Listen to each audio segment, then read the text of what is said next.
안녕하십니까. 오늘도 매물을 좀 소개시켜 드릴까 하는데요. 다들 바쁘시니까 핵심만 가지고 말씀을 드리도록 하겠습니다.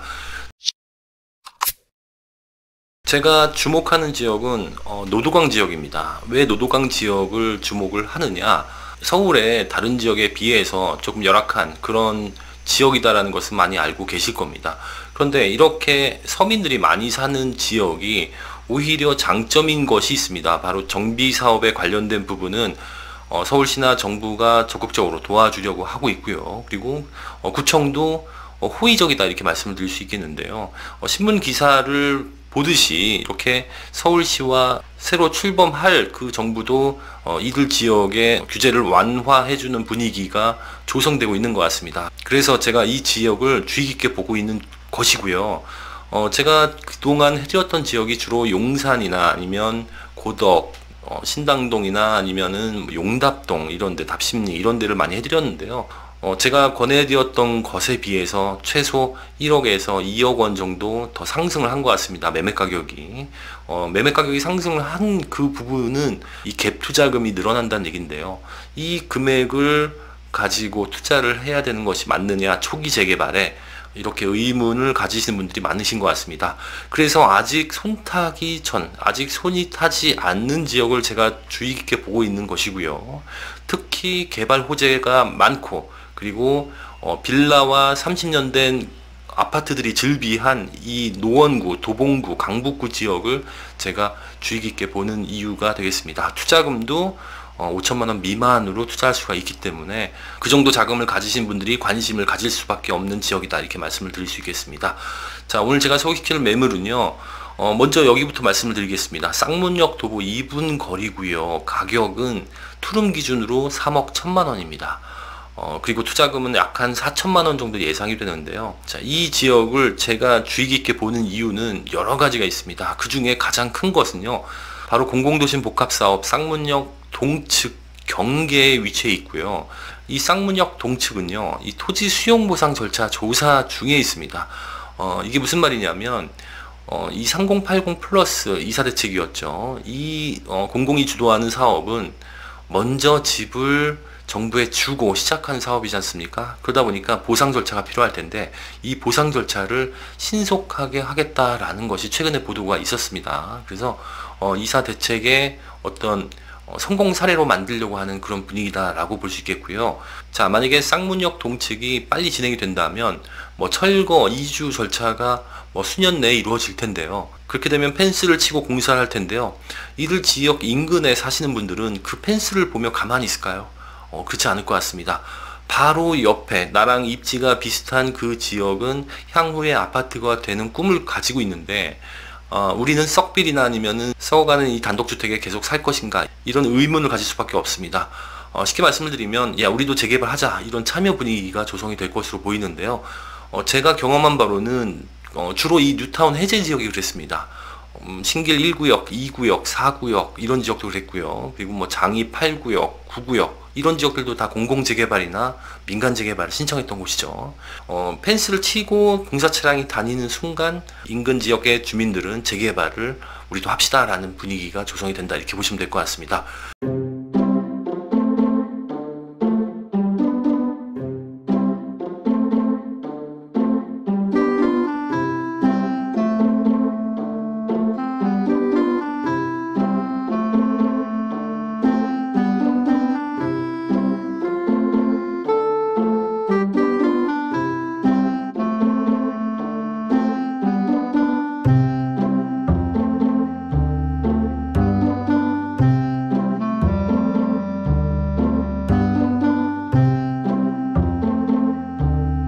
우리도 할 수 있다, 우리도 하자라는 분위기가 같이 맞물려서 이루어지기 때문에 주민 동의율은 당연히 높을 수밖에 없습니다. 자, 우리 이런 게 있습니다. 우리가 투자하려고 하는 것은 재개발에 관심이 있는 거지 않습니까? 그 재개발 지역은 어떻습니까? 노후되어 있고 굉장히 골목길도 좁고 열악한 환경이지 않습니까?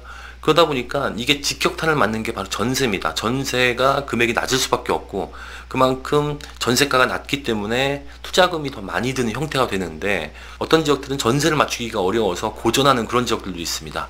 그런데 역과 가까운 지역들은요, 젊은 층, 직장을 다니는, 학교를 다니는 그런 젊은 층들이 주로 거주를 하기 때문에 그런 전세 걱정은 줄어들 수밖에 없다, 이렇게 볼 수 있겠네요. 자, 그리고요, 역과 가깝다라고 하는 것은 굉장히 큰 메리트가 있습니다. 바로 재개발의 방식 하나를 더 얻을 수 있다라고 볼 수 있겠는데요. 이 역세권 시프트 사업을 할 수가 있습니다. 자, 그리고 요즘 인기가 있는 게 이 모아타운인데요. 이 모아타운을 투자자분들이 주의 깊게 보셔야 될 부분 중에 하나가 바로 이 5년 재당첨 제한에 걸리지 않는다라는 겁니다.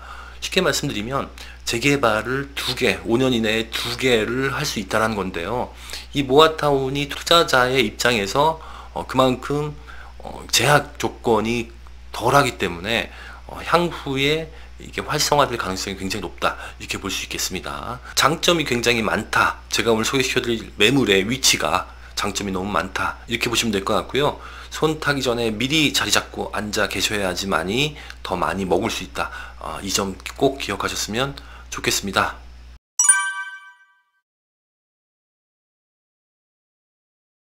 자, 앞서 서두에 말씀을 드렸듯이 이 노도강 일대가 재건축이나 재개발이 활성화된 그런 지역인데, 제가 이 지도 안에 그 사업 현장을 진행하고 있는 그 사업 현장을 그려 넣는 것도 꽤 시간이 많이 걸릴 정도로 활발한 그런 지역이다, 이렇게 말씀을 드릴 수 있겠는데요. 자, 쌍문역 일대 위주로 이 재개발과 재건축 어떤 현황이 되어 있는지 그 상황을 좀 보도록 하겠습니다. 자, 이 쌍문역 왼쪽에는요, 쌍문역 서측이라고 해서 도심복합 사업에 선정이 됐고요. 이 방금 말씀드렸듯이 쌍문역 오른쪽이죠, 동측은 마찬가지로 도심복합 사업을 진행하고 있습니다. 이 두 사업지가요, 주민 동의가 3분의 2가 넘어서 앞서 말씀을 드렸지만은 이 수용 절차에 적극적인 그런 지역이다라고 말씀을 드릴 수 있겠고요. 제가 오늘 소개시킬 매물은 바로 여기에 위치해 있습니다. 자, 그리고 이 밑에 쪽은요, 이 창동 지역 중에서 중공업 지역인데, 이 창동 674번지 일대 마찬가지로 도심복합 사업을 진행하고 있습니다. 창동 674번지 일대 밑에도요, 창동 이동 주민센터가 있는데 그 지역 일대도 도심복합 사업으로 선정이 됐었습니다. 자, 그리고요, 이 왼쪽으로 더 가다 보면 이 지도가 잘렸습니다만 이 덕성여대 인근도 마찬가지로 이 도심복합 사업을 진행하고 있습니다. 요 밑에 보면요, 창이동이 있습니다. 이 창이동은 공공 재개발을 신청한 것으로 알고 있거든요. 그래서 이 지역 일대가 웬만한 지역들은 전부 다 재개발에 관심을 갖고 있다, 이렇게 볼 수 있겠습니다. 자, 그리고 이 신속통합계획에 선정된 지역은요, 이 도봉구에서 이 쌍문동 724번지 일대인데요. 이게 이제 우이천인데, 이 우이천에 이쯤에 해당됩니다. 이쯤에 해당되는데, 여기는 뭐 거의 한 30년 이상이 된 썩어가는 아파트가 하나 있는데요. 10,000제곱미터가 약간 넘는 그런 사이즈의 그 빌라와 함께 재개발 추진하는 신속통합계획에 선정이 되었습니다. 제가 보기에는 이 사업지를 선정한 이유는 신속하게 하기 위해서 빨리 할 수 있는 여건이 되기 때문에, 규모도 작고 그리고 어차피 거기가 공간이 작기 때문에 선정을 하지 않았을까라는 생각이 들고요. 요 위쪽으로는 이 방학역이 있는데요. 이 방학역 이 길 건너편, 이 건너편 일대가 꽤 넓은 지역입니다. 그 지역 일대가 1차 신속통합계획에 신청을 했으나 탈락이 되면서 현재는 토지거래 허가구역으로 묶여있는 상태입니다.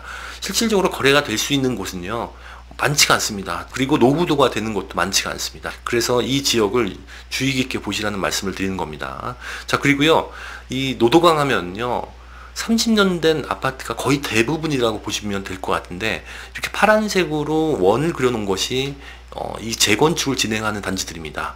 빠진 것도 있을 텐데요. 이 지역 일대에 30년 넘은 그런 아파트들은 전부 다 예비 타당성 조사에 통과가 됐고요. 그리고 향후에 이 안전진단에 대한 부분이 면제가 될지 모르겠습니다만 그 시작은 노도강이 될 것이다 라는 신문 보도가 있듯이 이 지역 일대를 조금 새 아파트로 바꿔주려는 노력을 하는 것 같고요. 그리고 이 창동역 일대 개발 호재들도 어마어마하게 많죠. 이 부분과 연계시켜서 주거의 환경의 질을 높여주려는 서울시와 정부의 노력이 있다라고 볼 수 있겠습니다.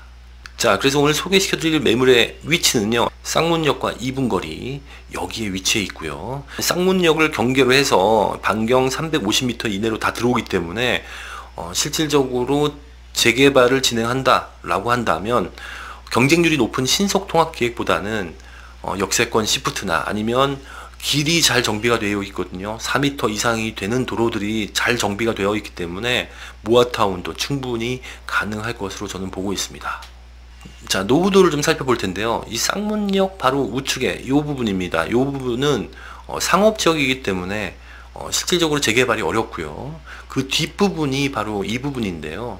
제가 이 노후화된 이 부분을 포함시키지 않은 이유는 이쪽 부분 상가들이 많습니다. 상가들이 많기 때문에 일단은 제가 소개시켜드린 매물이 위치해 있는 그 지역을 위주로 해서 노후도를 살펴볼 텐데요. 이 구역은 상대적으로 상가 비율이 좀 적기 때문에 재개발을 진행한다면 이 지역 위주가 되지 않을까라는 생각이 들고요. 그리고 앞서 말씀을 드렸지만은 쌍문역 동측이 여기 위치해 있습니다. 여기 위치해 있기 때문에 이 경계로 인한 혜택을 받을 것으로 보여지고요. 만약에 재개발을 진행을 한다면 예상 세대수는요. 이쪽 앞이 약 한 646세대로 발표를 했거든요. 그럼 규모로 봐서 한 3배 정도가 약간 안 되는 걸로 봐서 한 1200-300세대 정도가 될 것으로 보이는데요. 실질적으로 노후도도 되기 때문에 어떤 재개발을 선택하더라도 재개발 추진은 가능할 것으로 보이고요. 주민들이 재개발을 합시다 라는 마음의 움직임은요, 펜스를 치고 공사를 하고 있을 때 그때 이 지역들의 주민들의 마음의 동요가 일어나지 않을까라는 생각이 듭니다. 현재는 조용한 지역이기 때문에 투자금이 적고요. 그리고 소문이 나기 전에 여러분들이 선점하시면 될 것 같습니다. 자, 구체적으로 각각의 항목을 좀 보면요. 자, 면적이 약 한 37,000제곱미터 정도 되고요. 건축물은 약 한 177동 정도 되고요. 노후도는요, 30년을 봤을 때는 50% 정도가 넘는데, 이게 30년을 평가한 이유는 역세권 시프트 같은 경우는 30년 이상이 30% 이상이 돼야 되거든요. 그래서 이 부분을 좀 넣어봤는데 50%면 굉장히 노후됐다 이렇게 보시면 될 것 같습니다. 자, 그리고 20년을 봤을 때도 약 한 83% 정도 되고요. 과소필지나 접도율, 호수 밀도 모든 재개발에 다 가능할 정도로 열악한 지역이다 이렇게 말씀을 드릴 수 있겠습니다. 자, 서울 시내에 역세권을 두고 있고 상가각 비율이 좀 적으면서 노후도가 이만큼 되는 데는 많지 않습니다. 그런 지역들은 이미 재개발을 진행하고 있거나 투자를 하기가 어려운 지역들이 대부분인데요. 이 쌍문역 일대는 노후도도 되면서 그리고 재개발 진행지 바로 인근에 붙어 있고요. 그리고 전세 수요를 맞출 수 있는 쌍문역과 2분 거리에 위치해 있는 매물이다. 야, 이거는 정말 가지고 가셔야 된다. 이렇게 저는 말씀을 드릴 수 있겠습니다. 지금까지 쌍문역 도보 2분 거리에 있는 투룸 빌라 4천만원 투자금 소요되는 그런 매물 소개시켜 드렸습니다. 감사합니다.